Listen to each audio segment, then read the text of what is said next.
Let me sit back so get comfortable. There you go.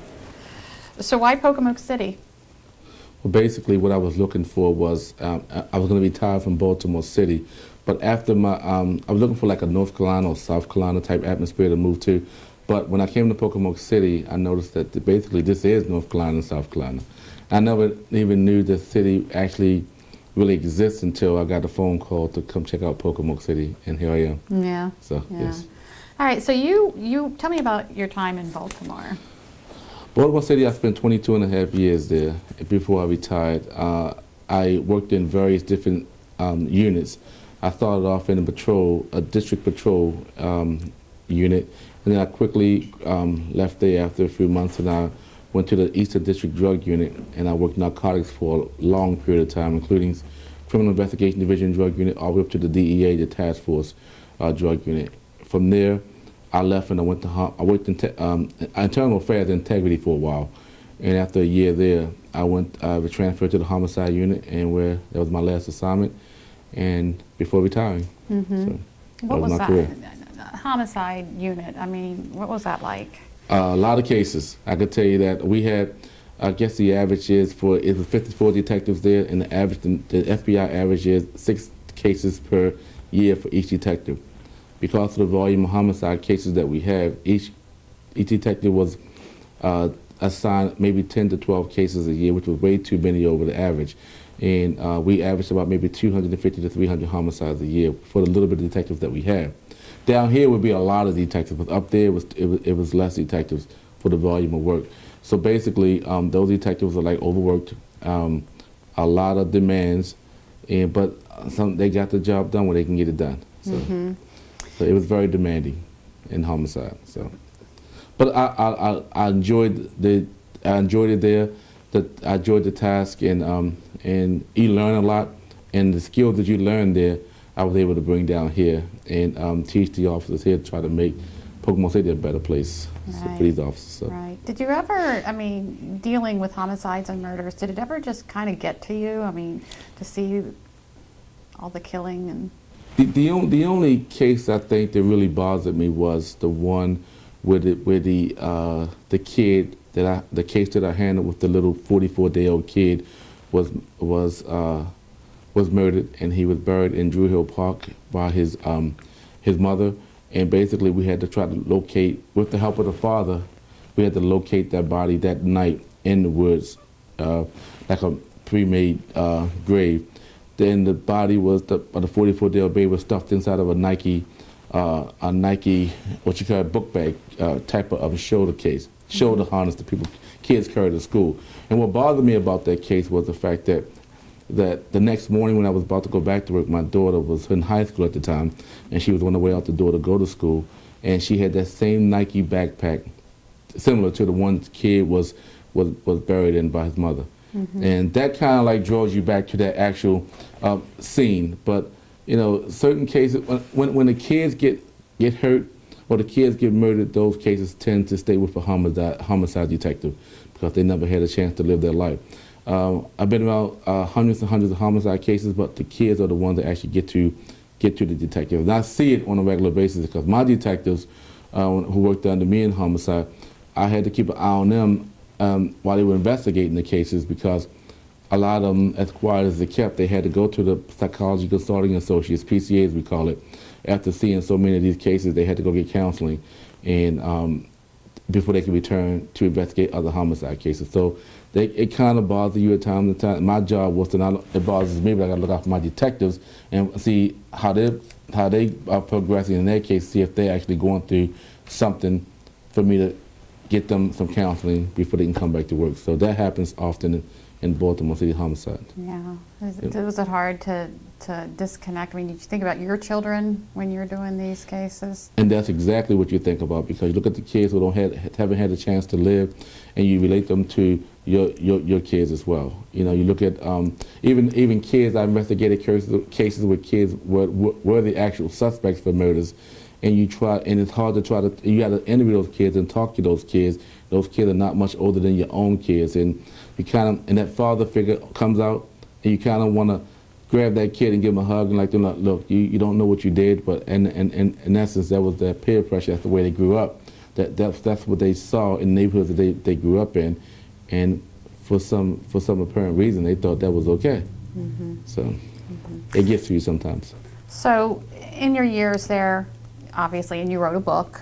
Yes. You kind of got a feel for why we had the murders and things like that. Well, yes. The book was written based on I guess the question, why do we kill? And I wanted the people who read the book to know what homicide detectives actually go through on the streets of Baltimore City, and some of the things that they see.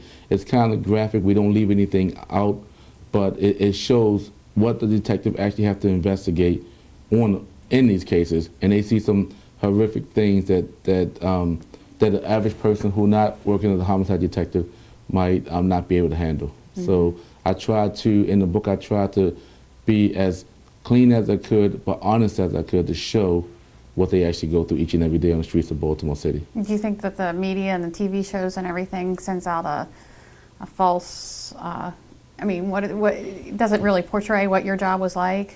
Well, the media itself. Yeah. Well, what I think is, honestly, I think that I don't have nothing against rap, but you got a lot of these kids who listen to a lot of these rappers. It's some good rappers and some not so good rappers. The not so good rappers are the ones who talk about rap about drugs and murder and violence, and I got my 9mm and stuff like that, and a lot of narcotics in their rapping. And I think that's what these young kids are listening to, and they hear that violence, they hear that information coming from their so-called, how can I say, people they look up to, which is these rappers. And I think it do something to these kids to think that's okay to go out and do some of these things. And some of the TV shows that's been aired lately, like for example, The Wire. The Wire showed a lot of violence in it, and I think and a lot of people have taken to it. Even I was surprised I got a chance to travel to Scotland with my book, and while I was over in Europe, I found out that I didn't know that The Wire was so popular over in Europe as well, and that's what I guess got my book over there. They wanted to know what the next best thing coming out of Baltimore, and because of that, I think that when the kids see things like that, they're more prone to want to do or repeat those same activities. So. Sometimes it can be disturbing. So yeah. I mean, watching this culture of offenders. I mean, have you seen it just really get worse every year? Yes, I have. I've seen the homicide suspects. They get younger, and luckily, knock on wood, we don't have any gang problems here in Pocomoke City that I'm aware of, and I will be aware of it, but. It draws the kids to these gangs, especially up in Baltimore, because as they call it, they belong to a different family now, opposed to other than their own family. But it's getting these kids involved in families, these gang organizations that they relate to their families, and it brings out the violence there. You got a lot of these rappers who are also in gangs, and these kids, for some reason, they look at that and they look up to those individuals. I've heard that a lot of criminals from Baltimore end up down here because of ECI, and then when they get out, they stay here. Do you see that? Well, and the good thing about that is we have a list that we get from the jails, all the suspects, defendants who are released, and what we do is we watch that right there to see where they go from there. We communicate with the ECI guards. Correctional officers daily, and once we get that list and they let us know which way they're going, they can get on that bus. They can go north, but they're on that bus and they come south. We're waiting to see where they're going to get off that bus at, and then we'll keep an eye on them. Do we have somebody who's been released from prison came to Pocomoke? Yes, and we know exactly where they are here in Pocomoke City. What about the gangs that they're associated with? Luckily, Pocomoke City honestly don't have a gang problem. We had one gang member who lived here recently, but he's now incarcerated, and so we don't have to worry about that problem anymore. So what was it like to come here? What did you come here to?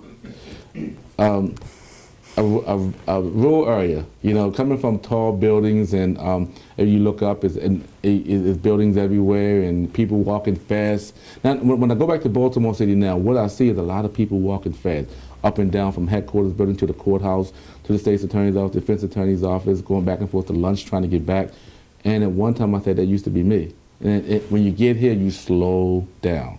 It's a slow down process. When I first got here, I was running here, running there, and now it's like I go back home to Baltimore. It's like, wow, you know. Mm-hmm. But I also know here down on the Eastern Shore, people speak here. They wave to you, they bump their horn, they speak to you from their vehicles, and that don't happen up in Baltimore. So I had to adjust to things like that. I can recall that a young woman waved to me one time when I first got down here, and I had to turn my back and see who she was waving to, because that don't happen in Baltimore City, and she was actually waving at me, mm-hmm. and it took me a while to adjust to something like that. Mm-hmm. So, was there much that you had to change within the department as far as how they did things? Yes. When I first got here, what I started was a CompStat, and CompStat was originated out of New York City, mm-hmm. and basically what CompStat is holding every officer accountable for their daily duties on the streets every day, what they do, and we monitor their stats, which consist of how many citations they wrote, how many arrests they made, and even the number of hours they spend in the station house. Because what we do in that sense is we have a meeting every 2 weeks, our CompStat meeting every 2 weeks, every Wednesday at 1 o'clock, every other Wednesday at 1 o'clock. We don't put the officers on the podium, we put the supervisors on the podium. And basically what they have to do is explain to us why this officer's stats is so high, next officer's stats is so low. And we monitor that for the next 2 weeks, and then you'll see a significant increase in net officers who had low stats, now they're high. Now, what I do want to stress is we don't have a quota here in Pocomoke City, but what we do is ask the officers to perform their duties the way they should, based on the written directives. And we also have a foot patrol. Each officer call out on an 8-hour tour of duty on a foot patrol at least 3 or 4 times a day. We pull a card on that, and we out there walking around, letting the community see that we are out there. I believe in omnipresence. I think that when people see police officers out there, they feel safer, and they feel like people want that security. So when they see officers, they feel that way, and I try to stress that omnipresence, because if you're out there, and we are a proactive agency, so if you're out there and if you see a suspect who want to commit a crime, they might not commit that crime because the police officer is there.